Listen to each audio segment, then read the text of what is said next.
Today's gonna be a hurry up and wait. You know, it's the 13th and it's only 9 o'clock in the morning in the hotel here. I'm gonna check out here at 11. That's the latest I can do it, and then make my way to the airport and just hang out in there until tonight when I check in for my flight. It's gonna be a long, boring day, but anyway, that's all I can do. Watch a war movie. Second one today. Had a good night's sleep last night, but again I was awake at 6:30 in the morning, you know. But I went to bed at about 10:30 and just flaked right out. I was really tired. So anyway, I'll get back to you. Bye-bye. Well, hunger drives a man to do many, many things. But it's the first time it's ever driven me to have breakfast in an IHOP. Well, God help me. A man's got to do what a man's got to do. After this, I'm going to get the shuttle to the airport. So, wish me luck. So here we are, SFO. It's approaching midday. I've got the rest of the day to wait here, so it's going to be one of the more boring days in my life, probably, at least till check-in time. It might all go wrong, of course. But,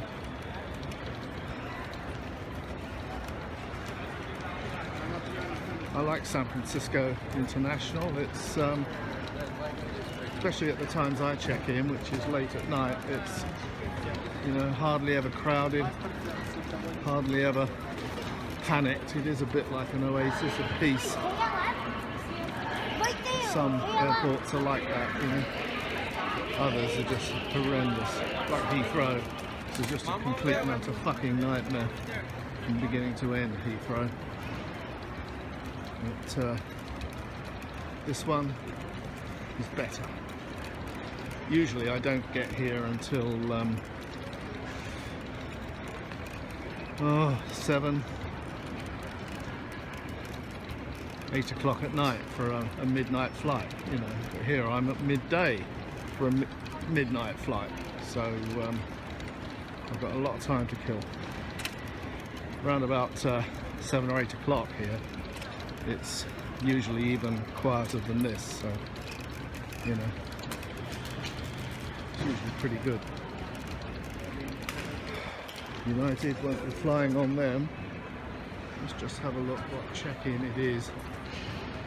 Singapore, aisle 4. Yeah, that won't be open until tonight. Alright, see you in a bit. This is what I always used to like about San Francisco. It's always been like this. They have these kind of museum quality displays. And here we have a display of Victorian pedestals. Oh, how interesting. You can walk around here for an hour, kill an hour looking at the Victorian pedestals, which I probably will do later. Victorian pedestals.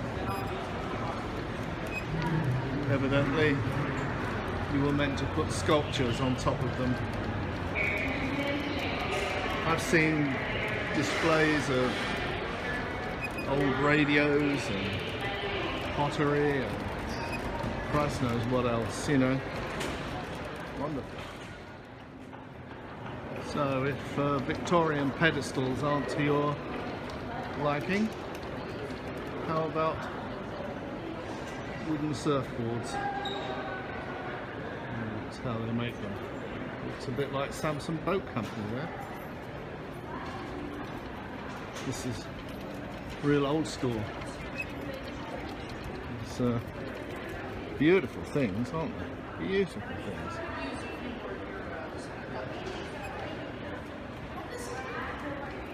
There we are. Endless Summer. Salt Creek Beach, California, 1963. Endless Summer. Beautiful things. Beautiful things. It's an evocative scene, and wouldn't you like it to be you, Graham? Well, no, not really. I'll take the truck, but this is a California beach, and I don't know where this was shot. If it's south of LA, it might be alright, but you know, in the Bay Area, that sea would be ice cold. I wouldn't be getting into it. Maybe it's San Diego. San Diego, no problem. But anyway, surfing's never been my thing. Nice truck though, loading up the Woody with the boards inside and heading out singing this song. When I came through here last time, I got a bit of a fright. This was like a huge loss, because this used to be a really nice bar and restaurant that you could, well, restaurant, cafe that you could hang out in, you know. And then when I came back last time, they turned it into a bloody tea lounge.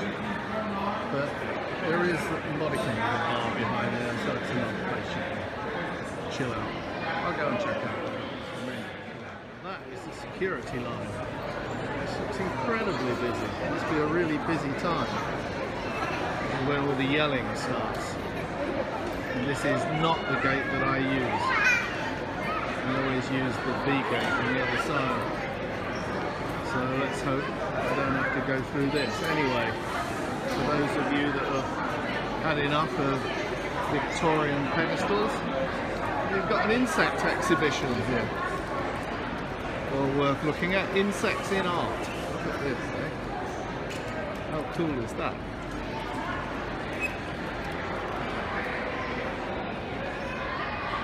Lethal insect. Shit. Improve your mind. Come to San Francisco. Well, I was walking past and found that China are playing South Africa. The match is just a second started, so as well. Have the glasses. Quite a nice bar. This is the tea house, by the way. Luckily, and where I'm sitting in this tea house of the August moon, there's the end of the security line. So that must be the best part of 50 yards long, huh? Yeah, I think, well, I'm not saying they're having trouble, but there's a lot of business at that gate. Just hope that I'm at G on the other side. That's relatively quiet. Well, it could all change in the hours. I'm still at San Francisco. It's 7:30 in the evening. Yeah, almost exactly. And they don't. Here's my luggage. And they don't open the check-in until 9:45. So this is getting very tiring now. Anyway, just a quick update. Just after 10 o'clock in the check-in line. Moving very slow. I don't have to do this. I already checked in at home, but I need to print the bag tags and all that kind of shit. So I guess it's me back to square one. Anyway, check in. I'm finally through security after a complete and utter nightmare, all of my own making. I checked my bags in, went reasonably okay, and then when I walked away from the check-in counter, I had my carry-on bag and my shoulder bag, so I forgot to take my carry-on bag off of the trolley and just left it. So went through the security screening. They'd given me TSA pre, which was good. So I finally got through that security very easily with my shoulder bag, and then luckily for me I remembered that my other bag was missing.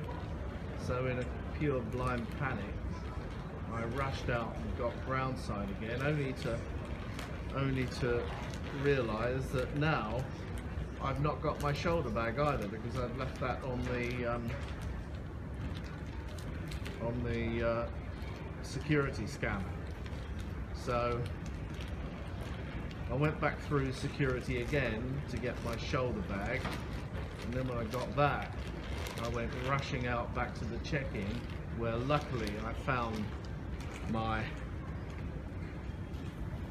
carry-on bag, which is here, and then had another couple of incredibly hyper expensive beers to cool down, and then had to go through security a third time. Fortunately, I'd been given TSA pre, so I can just imagine what kind of nightmare this would all have been had I not had TSA pre. But that is the worst ever. I mean, it's much worse even in some ways than the time that I left my computer here at San Francisco and didn't realize it until I got to Hong Kong.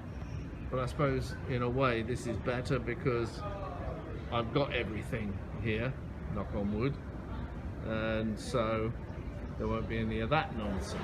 But it's been a real bloody nightmare. I'm done with today, but today isn't done with me. Cheerio.